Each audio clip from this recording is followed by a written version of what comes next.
কিন্তু এখন ভোটটা তো অনেক কিছু নিয়ে হয়, ধর্ম নিয়ে হয়। কে হিন্দুরা এখন অনেক কষ্টের মধ্যে আছে, একজনই বাঁচাতে পারে, সেটা হচ্ছে একটা দল।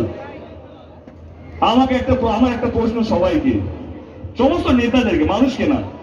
আচ্ছা বলুন তো, এই দেশকে স্বাধীন করার জন্য কতগুলো হিন্দু মারা গেছেন, শহীদ হয়েছেন, কতগুলো মুসলিম শহীদ হয়েছেন? এই দেশটা প্রত্যেকটা মানুষ তাদের রক্ত দিয়ে দেশটাকে স্বাধীন করিয়েছে বিদেশি থেকে, ব্রিটিশদের থেকে। আজকে প্লিজ রাজনীতির জন্য মানুষকে ভাগ করবেন না। অনেক কষ্ট করে আমাদের দেশটা স্বাধীন হয়েছে, 250 বছর গোলামি করে। সেই জায়গা থেকে 75 বছর সবে আমরা কমপ্লিট করলাম স্বাধীন হওয়ার, কিন্তু আবার কোথাও যেন আমরা গোলাম হয়ে যাচ্ছি। ভাবছি যে কেন্দ্র সরকারকে ভোট দিলে বা বিরোধী দলকে ভোট দিলে হয়তো ওরা আরো 100 টাকা গ্যাসের দাম, 1000 টাকা গ্যাসের দাম, 1100 টাকা গ্যাসের দামটা 500 টাকা করবে। না না না, নির্বাচন হয়ে যাওয়ার পর গ্যাসের দাম বাড়বে, সমস্ত দাম বাড়বে, কারণ যে টাকাগুলো খরচা হচ্ছে নির্বাচনে সেটা তো আদায় করতে হবে। সেই জায়গা থেকে আমি বলবো আমাদের সরকারের কিছু কাজ, এই নির্বাচনটা কে কতগুলো হসপিটাল বানাবে, স্কুল বানাবে, সেটা নিয়ে যেটা বললাম, তাহলে আপনারা শুনে রাখুন। এই ডিস্ট্রিক্টে আমাদের সরকার 2013 পর থেকে অনেকগুলো সুপার স্পেশালিটি হসপিটাল বানিয়েছে, এসএনএসইউ চাইল্ড কেয়ার বানিয়েছে, এবং সবচেয়ে বেশি জরুরি সেটা হচ্ছে একটা গরিব মানুষ যদি বেশি বড় অসুখ হয়ে যায়, তারা প্রাইভেট হসপিটালে যেতে পারতো না, কারণ তাদের কাছে পয়সা নেই। তারা সরকারি হসপিটালে যেত, যখন ডেট পাবে, কারণ অনেক লাইন লাগে, সেই ডেট পাওয়া অবধি তাদেরকে বসে রাখতে হতো।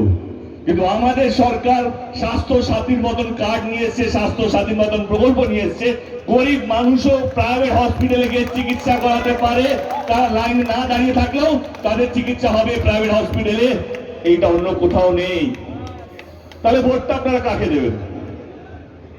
যে আপনাদেরকে নিয়ে থাকে, আপনাদেরকে নিয়ে ভাবে, তাকে তো ভোট দেওয়া উচিত। এবার চলেছে স্কুল কলেজের কথা। এই ডিস্ট্রিক্টে অনেকগুলো প্রাইমারি স্কুল করা হয়েছে, অনেকগুলো হস্টেল করা হয়েছে, ছেলেদের জন্য আলাদা, মেয়েদের জন্য আলাদা। যারা বাইরে থাকে, গরিব মানুষ, যারা হয়তো বাড়ি ভাড়া করে থাকতে পারবে না, তাদের বাবা মার কাছে অতটা পয়সা নেই, কিন্তু তাদের জন্য ফ্রিতে হস্টেল করা হয়েছে। আইটিআই কলেজ করা হয়েছে, পলিটেকনিক কলেজ করা হয়েছে। এইবার আপনারা বলুন, এই যে আমাদের পরের প্রজন্ম, অনেকগুলো বাচ্চাগুলো এসছে এখানে, তারা যেন ভালো পড়াশোনা পায়, শিক্ষা পায়, সেটার জন্য আমাদের সরকার ভেবেছে। এবার আপনারা কাকে ভোটটা দেবেন? আমাদের সরকার এখানেও থামেনি, কিন্তু অনেক গরিব বাচ্চারা আছে, তাদের বাবা মা অতটা ভালো রোজগার করতে পারে না হয়তো, কিন্তু পড়াশোনা অত্যন্ত ভালো। একটা জায়গায় পিছিয়ে আছে, বাবা মার কাছে পয়সা নেই, সেইখানেও আমাদের সরকার এক পায়ে দাঁড়িয়ে আছে। তাদের কাছে স্টুডেন্ট ক্রেডিট কার্ডের মাধ্যমে 10 লক্ষ টাকা করে লোন দেওয়া হয়, যে গরিবের বাচ্চারাও তারা ডাক্তার হতে পারে, ইঞ্জিনিয়ার হতে পারে, যদি পড়াশোনা যদি ভালো হয়, তা তাদের স্বপ্ন সত্যি করতে পারে।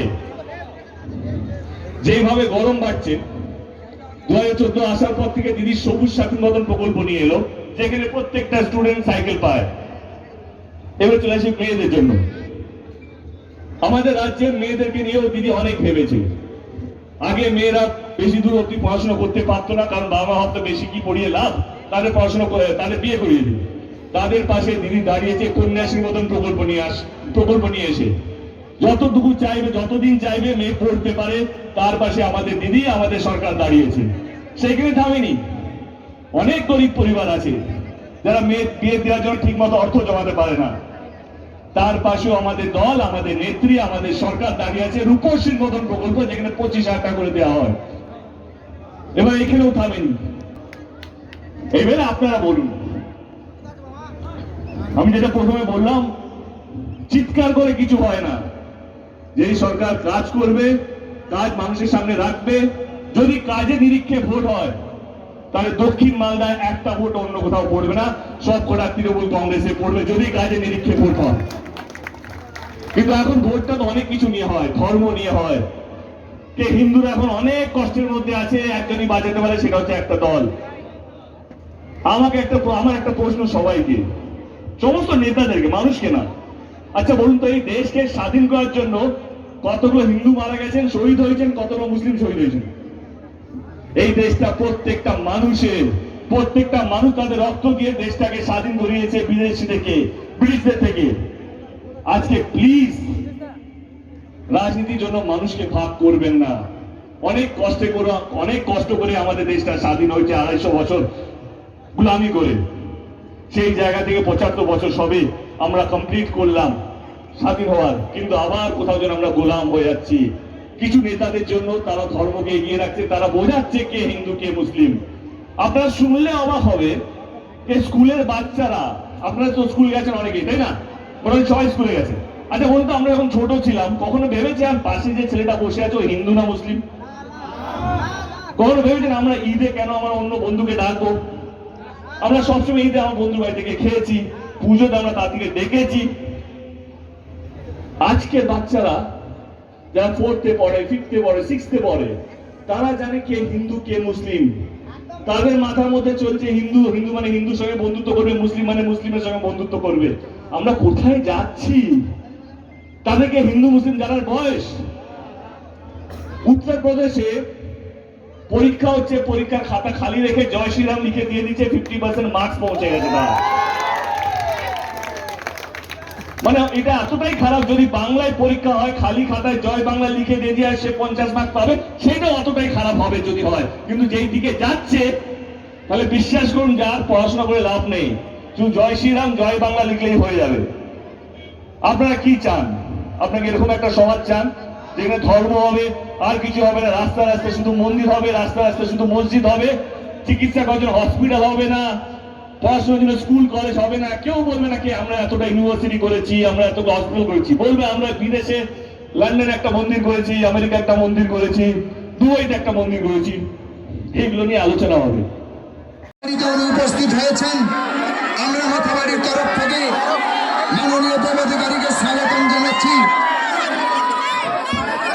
এবার আমাদের মাঝে উপস্থিত হয়েছেন, আপনারা দেখতে পাচ্ছেন খোকা বাবু জিন্দাবাদ, খোকা বাবু দেব অধিকারী, দীপক অধিকারী, খোকা বাবু, খোকা বাবু মমতা ব্যানার্জি, মমতা ব্যানার্জি, তৃণমূল কংগ্রেস, তৃণমূল কংগ্রেস। এবারে আপনাদের কাছে মন্ত্রী সাবিনা ইয়াসমিন মহাশয়া, এবং আমাদের উত্তরে দিয়ে বরণ করবেন আমাদের কালিয়াচক 2 নম্বর ব্লকের সভাপতি ফিরোজ বাবু। ফিরোজ বাবু আসুন, ফিরোজ বাবু এই যে উত্তর গেত, এবং উত্তরে দিয়ে বরণ করুন, উত্তরে দিয়ে আমাদের পুষ্পাঞ্জলি এবং ফুলতোড়া বরণ করছেন আমাদের শাহনওয়াজ আলী রাইহান, আমাদের 8 নম্বর দক্ষিণ মালদা লোকসভা প্রার্থী শাহনওয়াজ আলী রাইহান সাহেব, এবং উত্তরীয় বরণ করছেন আমাদের মালদা জেলা পূর্ত কর্মাধ্যক্ষ ফিরোজ বাবু।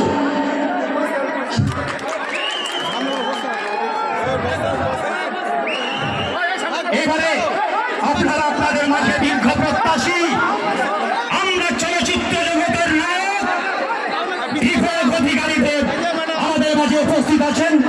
এক্ষুনি আপনারা একটু শান্ত হবেন, যার জন্য আপনারা দীর্ঘ বহুদিন ধরে অপেক্ষা করেছিলেন। আপনাদের মাঝে উপস্থিত হয়ে গেছেন, আপনাদের মাঝে উপস্থিত হয়ে গেছেন। দেখতে পাচ্ছেন সবাই যেভাবে শান্তভাবে আছেন, সবাই যেভাবে সুস্থভাবে আছেন, সবাই উপভোগ করুন, সবাই তার বক্তব্য শুনুন। এবার